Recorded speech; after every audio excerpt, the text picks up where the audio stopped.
My wife says I'm paranoid, but paranoia is just pattern recognition with a bad attitude, and my attitude's been getting worse by the day.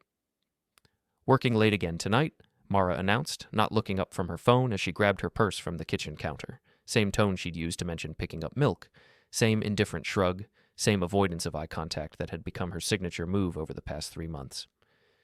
Big project? I asked, stirring my coffee. The IT repair business taught me to troubleshoot everything methodically. Step 1, gather information.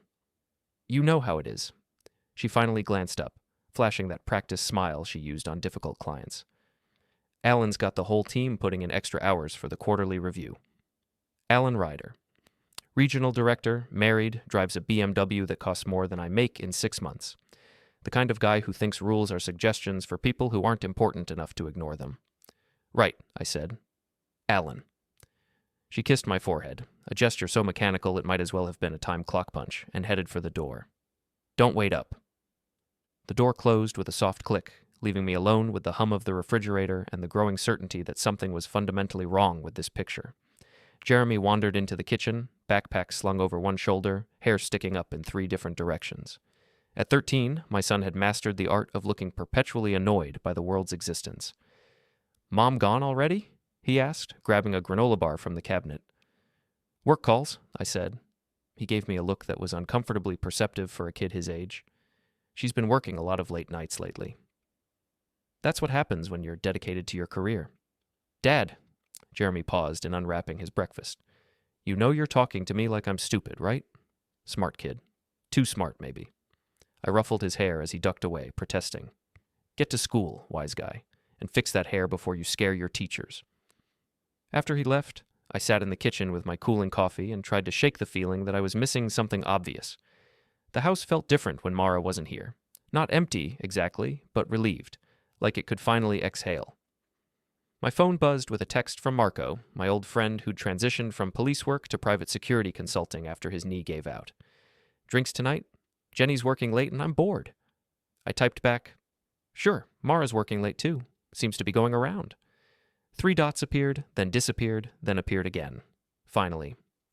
Interesting. See you at Murphy's at 7. Murphy's bar occupied the space between respectable and questionable, which made it perfect for conversations you didn't want overheard by people who mattered. The lighting was dim enough to hide the stains on the carpet, and the clientele minded their own business with religious devotion. Marco was already nursing a beer when I arrived. His weathered face creased with the kind of concentration that meant he was working through a problem. So, he said without preamble, how long has Mara been working these late nights? About 3 months. Why? Just curious about the timing. He took a long pull from his beer. You know what I do for a living now, right? Corporate security.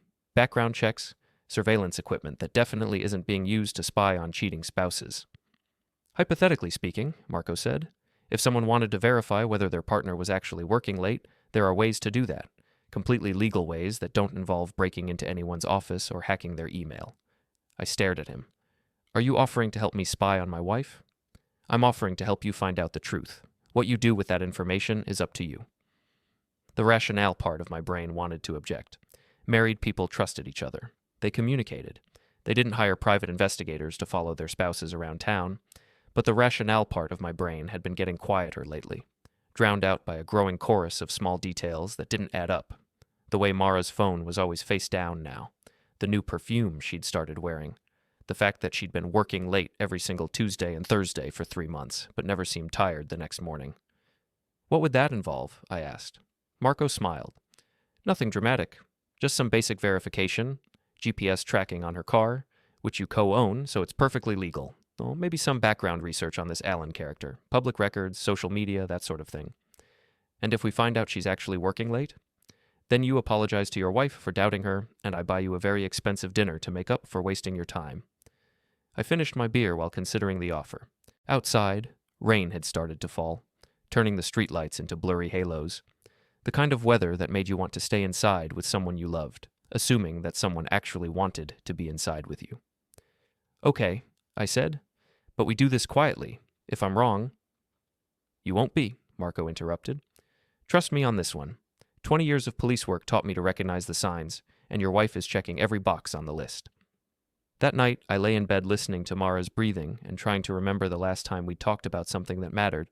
Really talked, not just exchanged information about schedules and household maintenance. The woman next to me felt like a stranger wearing my wife's face. She'd come home at 11:30, claiming the team had ordered pizza and lost track of time. Her explanation was detailed and plausible, delivered with just the right amount of exhaustion. But her clothes didn't smell like pizza. They smelled like expensive cologne, and something else I couldn't identify. My phone buzzed with a text from Marco. GPS tracker installed. We'll know where she goes tomorrow. I deleted the message and tried to sleep, but my mind kept circling back to the same question. What exactly was I going to find out, and was I prepared to handle the answer? The next morning brought the usual routine. Mara announced another late night, kissed my forehead with the same mechanical precision, and headed out to face the world. Jeremy made his usual observations about adult behavior being inexplicable, and I drove him to school while trying to act like everything was normal. But normal was relative, and my definition had been shifting for months. The beauty of modern technology is that everyone leaves a trail. People think they're being sneaky, but they're actually broadcasting their locations, preferences, and relationships to anyone who knows where to look. Marco called me at 10:30 the next morning, his voice carrying the satisfaction of a man who'd just solved a puzzle. Well? I asked, though I already knew from his tone that my suspicions weren't paranoia after all. Your wife didn't go to the office last night, he said. She went to the Sheraton downtown, stayed until 11:15, then drove straight home. I set down my coffee mug with deliberate care. The Sheraton. That's not the interesting part. The interesting part is that Alan Ryder's BMW was in the same parking garage, arrived 30 minutes before her, left 15 minutes after. The confirmation hit me like a punch to the stomach, but it was a punch I'd been expecting. The relief of knowing I wasn't losing my mind almost balanced out the rage. So what now? I asked. Now we gather more evidence. You're going to need documentation if this goes to court. Court. Divorce proceedings. Custody arrangements. The practical realities of a marriage falling apart crashed over me like a cold wave, but underneath the shock was something else, a calculating anger that surprised me with its clarity. What kind of documentation? Photos, if we can get them, financial records showing unexplained expenses, communication logs. The more evidence you have, the stronger your position becomes. I spent the rest of the day thinking about evidence and positions while fixing a networking issue at a dental office. The work was routine: replace a faulty router, update some software, explain to the staff why they couldn't use password 3 for everything, but my mind kept drifting to the Sheraton and what my wife had been doing there. That evening, Mara announced another late night with the same casual indifference she'd been perfecting for months. Big presentation tomorrow, she said, checking her reflection in the hallway mirror. The whole team needs to be ready. Sounds important, I said. Alan's really counting on us to deliver. Alan, always Alan. I wondered if she realized how often his name came up in her explanations, or if she'd simply stopped caring about subtlety. After she left, I called Marco. She's heading out again. I know, I'm already in position. 2 hours later, my phone rang. Same hotel, same parking arrangement, Marco reported, but this time I got photos. Alan's car, her car, timestamps showing they arrived and left together. Send them to me? Are you sure? Once you see these, there's no going back to pretending you don't know. I thought about Jeremy, asleep upstairs, trusting that his parents had everything under control. I thought about the mortgage payments and the college fund and all the practical complications that came with dismantling a life you'd spent 15 years building. Send them, I said. The photos arrived 5 minutes later. Clear, well-lit shots of the hotel parking garage. Mara's Honda next to Alan's BMW. A timestamp showing 7:43 p.m. Another showing them leaving together at 11:28 p.m. But the third photo was the one that made my hands shake with rage. Mara and Alan walking through the hotel lobby, his hand resting possessively on the small of her back. Her face turned toward him, laughing at something he'd said. Both of them looking comfortable and familiar, like this was a routine they'd performed many times before. They looked happy together. That was the part that hurt most, not the betrayal itself, but the evidence that she was happier with him than she'd been with me in months. I stared at the photos until the details burned themselves into my memory, then forwarded them to a secure email account I'd set up for this purpose. Evidence, documentation, the building blocks of whatever came next. My phone buzzed with a text from Mara. Running later than expected. Don't wait up. I typed back, no problem, take your time. The next morning, I watched her go through the routine of pretending to be a faithful wife. Coffee, small talk about Jeremy's upcoming science project, A kiss goodbye that felt like a mockery of every genuine moment we'd ever shared. "Have a good day at work," I said. "You too," she replied, already checking her phone for messages that probably weren't from the office. After she left, I sat in the kitchen with my laptop and started researching Alan Ryder. Social media profiles, professional background, public records. The man had a digital footprint the size of a small country, and most of it painted a picture of someone who thought the world owed him whatever he wanted. Married to Susan for 22 years. 2 kids in college. A house in the suburbs that probably cost more than I'd make in a decade. Active on LinkedIn, where he posted motivational quotes about leadership and success. The kind of guy who used phrases like synergistic solutions and paradigm shifts without irony. But the most interesting discovery came from his Instagram account, which he apparently used to document his rise through the corporate ranks. Photos from company events, business trips, team-building exercises. And there, buried among the professional networking shots, was a photo from last month's regional conference. The caption read, "Great team-building session with our HR department.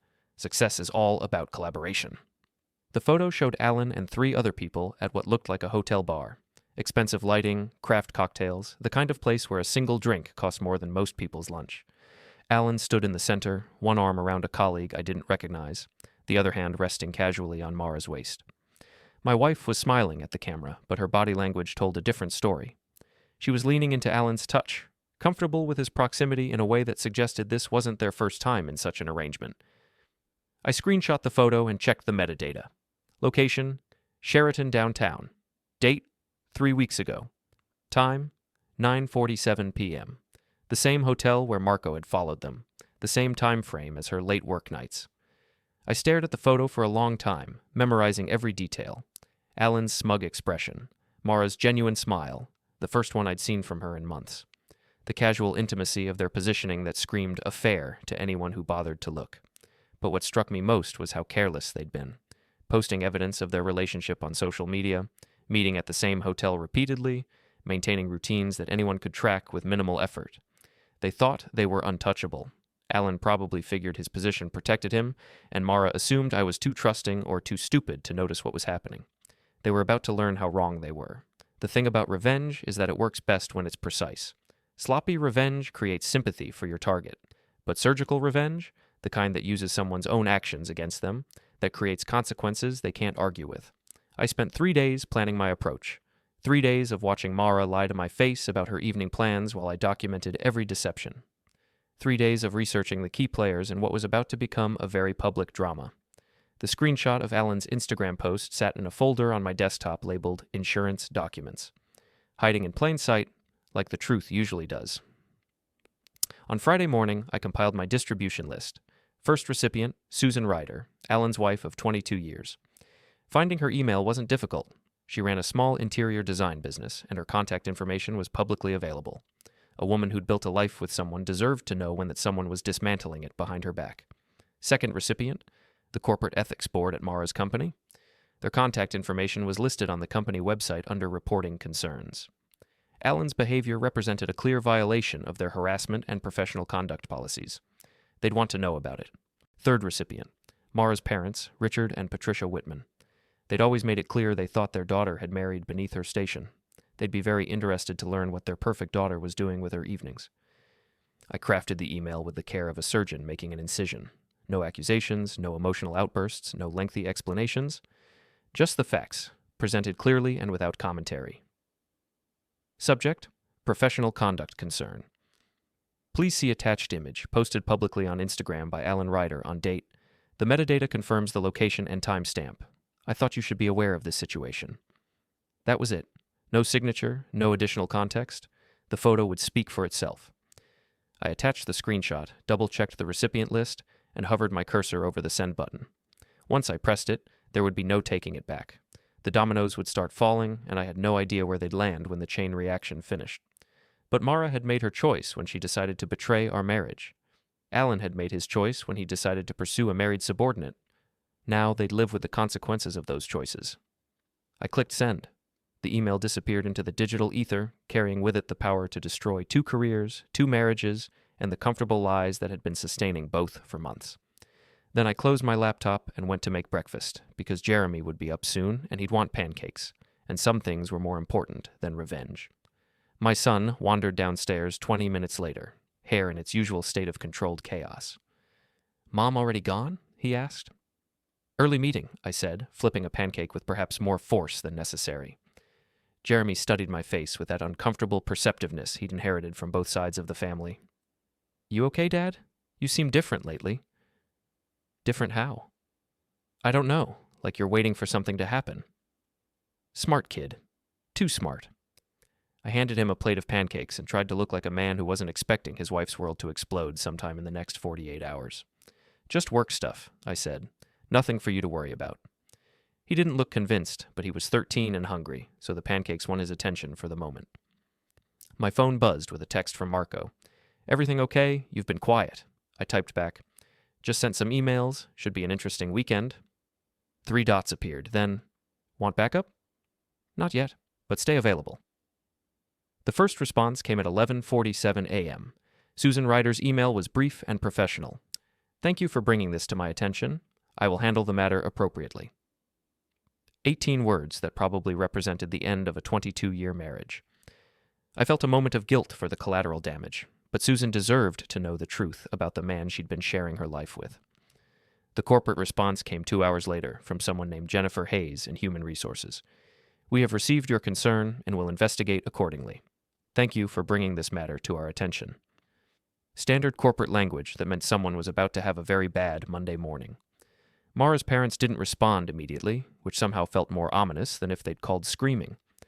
Richard and Patricia Whitman were the kind of people who planned their reactions carefully, and their silence suggested they were planning something significant.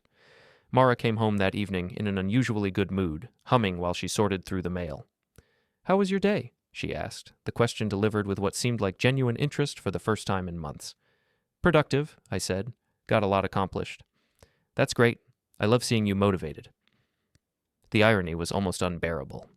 Here she was, finally acting like a wife who cared about her husband's well-being, just hours after I'd triggered the chain of events that would destroy her affair.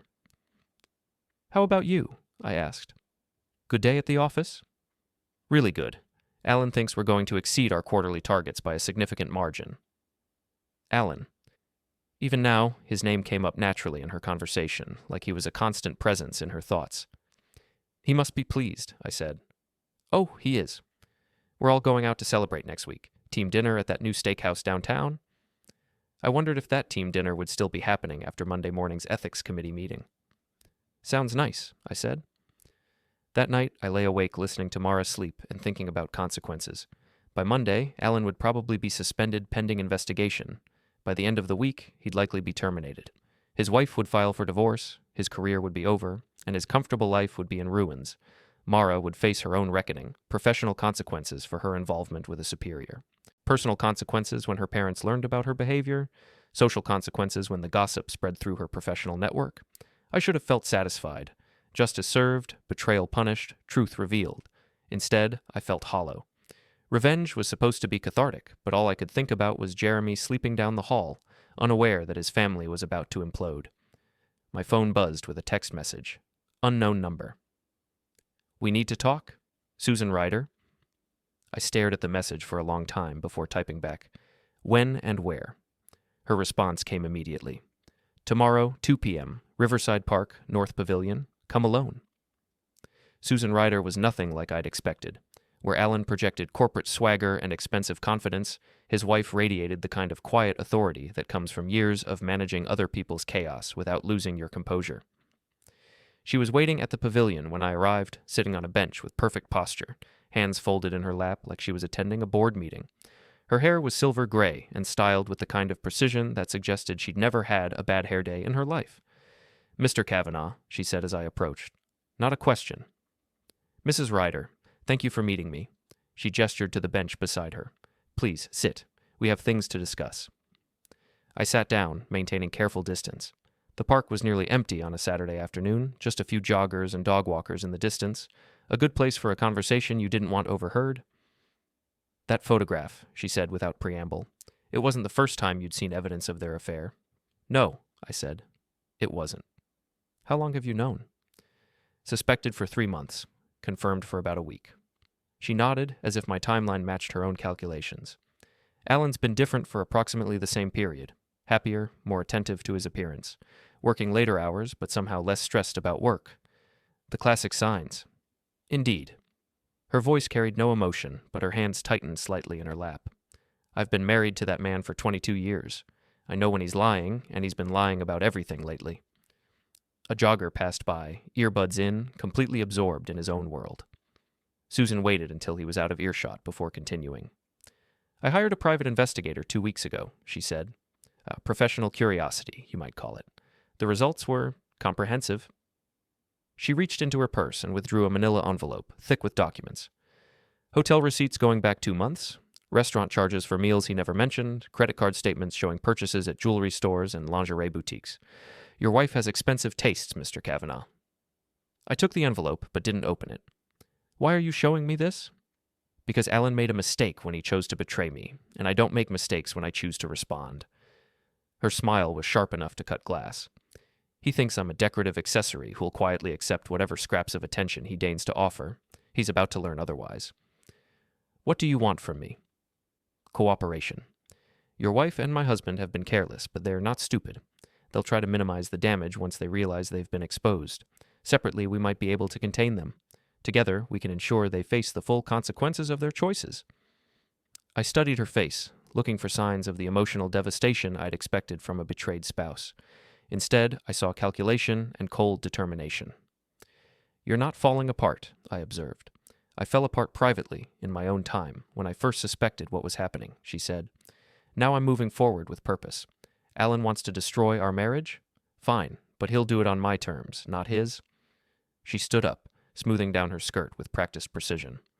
The corporate investigation will begin Monday morning. I've already spoken with Jennifer Hayes in HR. She's a former colleague of mine, and she takes professional ethics very seriously.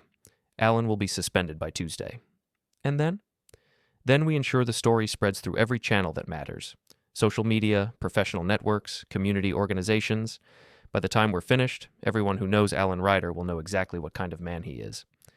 The ruthless efficiency of her plan was both impressive and slightly terrifying. What about Mara? I asked. Your wife will face her own consequences. Professional discipline, social ostracism, family disappointment. But those are your decisions to make, not mine. She handed me a business card with her personal contact information. Call me Monday evening. We'll coordinate our next steps based on how they respond to the initial pressure. She walked away without looking back, leaving me alone on the bench with an envelope full of evidence and the realization that I'd just formed an alliance with someone far more dangerous than I'd initially understood. That evening, Mara announced plans for another late night at the office. Big presentation on Tuesday, she said, applying lipstick with the careful attention of someone preparing for a performance. Alan wants the whole team to review everything one more time. Sounds important, I said. It is. This could really advance my career if we pull it off. Her career. I wondered how much of a career she'd have left by Wednesday. Well, good luck with it. She kissed my cheek, leaving a faint trace of lipstick that I didn't bother to wipe off. Evidence of affection from a woman who was about to spend the evening with another man. After she left, I called Jeremy downstairs for dinner. We ate pizza and watched a movie, maintaining the comfortable routine of a father and son whose world wasn't about to explode. Dad, Jeremy said during a commercial break, is everything okay with you and Mom? The question I'd been dreading, delivered with the casual directness that only teenagers could manage. Why do you ask? You guys don't talk to each other anymore, not really. And she's always working late, but she doesn't seem tired. Too smart. Way too smart. Things are complicated right now, I said. But whatever happens, it's not your fault, and you don't need to worry about taking care of either of us. That's our job. He nodded, but his expression suggested he understood more than I wanted him to. My phone buzzed with a text from Marco. Heard from my contact at the Sheraton. Your wife and her boyfriend have a standing reservation every Tuesday and Thursday. Same room, same time. They're not even trying to be subtle anymore. I typed back, they won't need to worry about subtlety much longer. What's the plan? Monday morning, everything changes. I'll call you when the dust settles. That night, I lay in bed next to my wife and listened to her breathe while I planned the final phase of her downfall. She'd made her choices, and now she'd live with the consequences. But first, she'd have to survive the weekend. Monday morning arrived with the kind of gray, drizzling weather that made everything look like a crime scene. Mara left for work with her usual routine: coffee, perfunctory kiss, vague promises about dinner. But there was an energy about her that suggested she was looking forward to something. She had no idea she was walking into a trap 3 weeks in the making. I waited until 9:30 before calling Marco. "It's starting," I said. "You sure you're ready for this?" "I've been ready since I found that first hotel receipt." "What do you need from me?" "Just be available. Things might get complicated quickly." At 10:15, my phone rang. Unknown number. "Mr. Callahan, this is Jennifer Hayes from Whitman & Associates HR Department. I need to speak with you about the information you provided regarding Alan Ryder and your wife." "What would you like to know?" "Can you verify that you took this photograph yourself?" "I didn't take it. Alan Ryder posted it on his public Instagram account. I simply saved a copy and forwarded it to people who had a legitimate interest in the information." "I see. And you're certain about the metadata showing the date and location?" "Completely certain. I can provide additional documentation if necessary." There was a pause while she made notes. "Mr. Kavanaugh, I want you to know that we take these matters very seriously. Both employees will be interviewed today, and appropriate action will be taken based on our findings." "I appreciate that." "You should also know that this kind of situation often becomes complicated. Are you prepared for the potential consequences?" "I've been preparing for 3 months." After she hung up, I sat in my kitchen and waited for the dominoes to start falling. The first call came at 11:43 a.m. "Nathan?" Mara's voice was tight with panic. "I need you to come to the office. There's been some kind of misunderstanding." "What kind of misunderstanding?" "Someone sent HR a photo from the regional conference and they're asking questions about my relationship with Alan. This is insane. We work together. Of course we interact at company events." The ease with which she lied was almost impressive. Even in crisis, she maintained the fiction that nothing inappropriate had happened. "What kind of questions?" "About whether we've had any contact outside of work, about the nature of our professional relationship. Nathan, they're treating this like some kind of scandal when it's just normal workplace interaction." "I'm sure you'll be able to clear everything up. Can you come down here? Maybe if you explain that you know about my work schedule and you're not concerned about anything." "I can't leave work right now," I said, "but I'm sure HR will handle everything fairly." There was a long pause. "Nathan, I need your support right now. This could affect my career." "Then you should probably focus on giving them honest answers." I hung up before she could respond. The second call came 20 minutes later. This time, it was Susan Ryder. "Phase 1 is complete," she said without preamble. "Alan was suspended 15 minutes ago. Security escorted him from the building." That was fast. Jennifer Hayes is very efficient when she wants to be.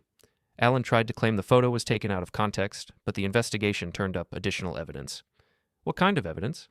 "Hotel receipts charged to his corporate credit card. Expense reports claiming business dinners on nights when he was actually entertaining your wife. The company takes fraud very seriously." "And Mara?" "Still being interviewed, but her story doesn't match Alan's, and neither of their stories match the documentary evidence. She'll be suspended by end of business today." I felt a surge of satisfaction followed immediately by something that might have been regret. This was what I'd wanted, what they'd earned through months of deception and betrayal.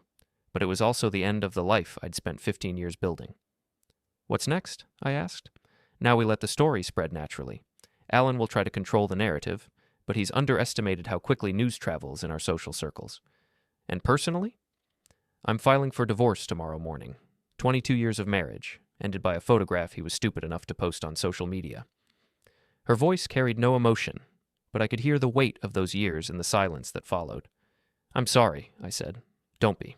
I'm not the victim here. I'm the woman who's finally free to build a life with someone who deserves it." After she hung up, I sat in the silence of my empty house and tried to process what I'd set in motion. 2 careers destroyed, 2 marriages ended, multiple lives permanently altered by a single email sent on a Friday morning. My phone buzzed with a text from Jeremy. Mom called. She sounded upset. "Everything okay?" I typed back, "Everything's fine. Just work drama. See you after school." But everything wasn't fine, and it was about to get much worse. At 3:17 p.m., my phone exploded with an incoming call from a number I recognized. Richard Whitman, Mara's father. "Nathan." His voice could have frozen water. "We need to talk." "About what?" "About the photograph you sent us of our daughter behaving like a common tramp with her married supervisor." Richard had never liked me, but he'd always maintained a veneer of polite civility. That veneer was apparently gone. "I sent you information I thought you should have." You sent us evidence that our daughter has been lying to her family and destroying her marriage for some middle-aged executive with a BMW. That's one way to put it. Patricia is devastated. Mara is our only child, and we raised her to have better values than this. Maybe you should discuss that with Mara. Oh, we will, but first, I want to understand what kind of man sends compromising photos of his wife to her parents instead of handling the situation privately. The kind of man who's tired of being lied to. There was a long pause. This isn't over, Nathan. Mara made a mistake, but she's still our daughter. We'll support her through whatever comes next. That's your choice. And we'll make sure she has the best legal representation available when she files for divorce. The threat was clear. They intended to make the dissolution of our marriage as difficult and expensive as possible. She's welcome to try, I said, and hung up. By 4 o'clock, I'd received 6 more calls from numbers I didn't recognize. Word was spreading through Mara's professional and social networks with the speed that only really good gossip could achieve. At 4:47 p.m., my wife came home. She walked through the front door like she was entering a crime scene, moving carefully and checking every corner for potential threats. Her professional composure had cracked, revealing something raw and desperate underneath. "We need to talk," she said. "About what?" "About the fact that you destroyed my career and my relationship with my parents over a misunderstanding." I looked at her standing in our living room, still beautiful, still the woman I'd fallen in love with 15 years ago, but also a stranger who'd been lying to me for months while planning a future that didn't include me. What misunderstanding would that be? Alan and I work closely together. We have a professional relationship that sometimes requires after-hours meetings and social interaction. That photograph was taken at a company event where alcohol was served and people were celebrating. It doesn't mean anything.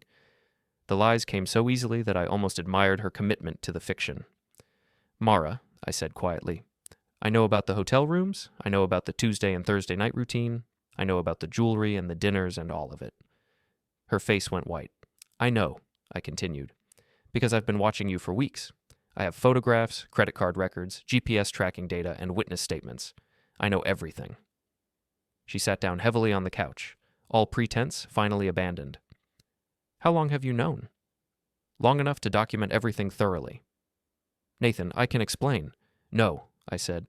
"You can't. There's no explanation that makes this okay.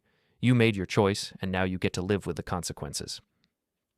She started to cry then, not the elegant tears of a woman seeking sympathy, but the ugly, desperate crying of someone whose world was collapsing. "I never meant for it to happen," she said. "It just developed over time. Alan made me feel important, valued, like I mattered. And I didn't? You took me for granted. We both did.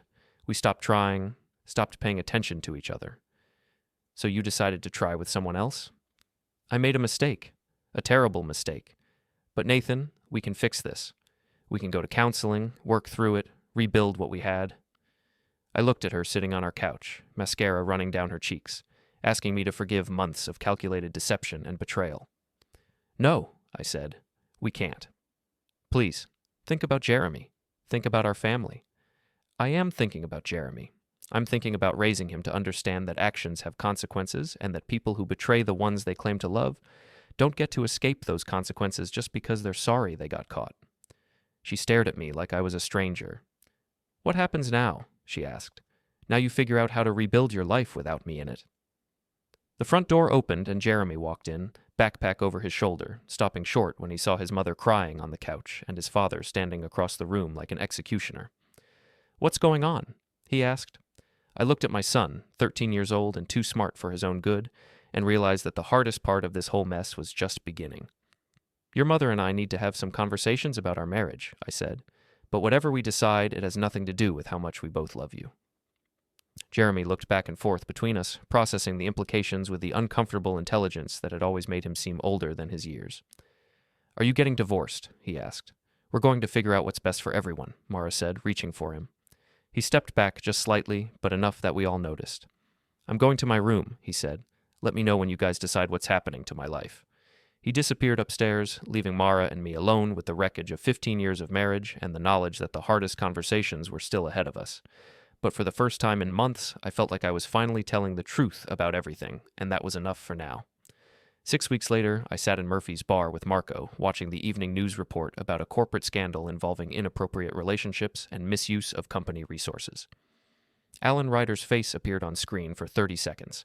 identified as a former regional director who'd been terminated following an ethics investigation. Think he'll find another job? Marco asked. Eventually, but not in this industry and not in this city. And Mara? Moved back in with her parents. Her attorney thinks she can get alimony and shared custody, but Susan Ryder's evidence makes that unlikely. Susan's a formidable woman. She's terrifying, but she's also fair. She could have destroyed Mara completely, but she focused on Alan. My phone buzzed with a text from Jeremy. Dad, can we get pizza tonight? Mom's cooking dinner and it's not good. I typed back, Sure, pick you up at 7. How's Jeremy handling everything? Marco asked. Better than expected. He's angry, but he's processing it. Turns out he suspected something was wrong months before I did. Smart kid. Too smart, but he'll be okay. I finished my beer and checked my watch. Time to go pick up my son for our weekly dinner, one of the new routines we'd established in the aftermath of his parents' marriage imploding. The divorce would be final in another month. The house would be sold, the assets divided, the legal framework of 15 years dismantled with bureaucratic efficiency. But Jeremy and I would be fine. We'd build something new from what was left, something honest and uncomplicated by betrayal and lies. Outside, it was starting to rain again, the kind of steady drizzle that made everything look clean and fresh. I walked to my car thinking about consequences and choices, about the price of revenge and the cost of truth. Mara had made her choice when she decided our marriage wasn't worth preserving. Alan had made his choice when he decided his wants mattered more than his commitments. I'd made my choice when I sent that email, and now we were all living with the results.